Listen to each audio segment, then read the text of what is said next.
Today, Starbucks became the largest food and beverage company in the world to announce it will not use plastic straws. The change is to go into effect by 2020. Here at home, we've seen similar decisions made. Not long ago, the Virginia Zoo announced it's switching to paper straws. 13 News Now reporter Chanu Her looked deeper into the devastating effect plastic straws can have on the environment. Littering is one of the biggest ways our local waters are polluted. The Chesapeake Bay Foundation cleans the bay up all the time, and the director says sometimes littering isn't intentional, but we should be more careful about keeping trash out of the water because it could put habitat and animals in danger.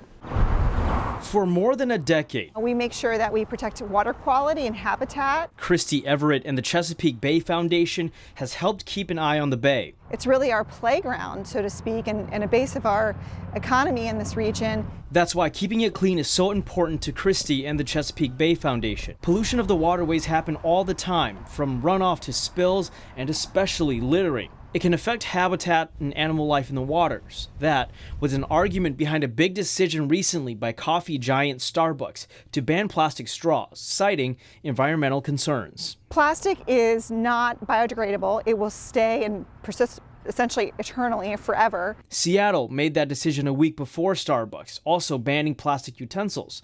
Similar proposals are being made in New York and San Francisco. I think it's a great sign that people are starting to think about how they might be affecting our environment, and that could be through air, it could be through water, it can, we negatively affect our environment in many different ways. Although plastic straws aren't banned in Hampton Roads, some businesses choose to have a policy to only hand them out if customers ask.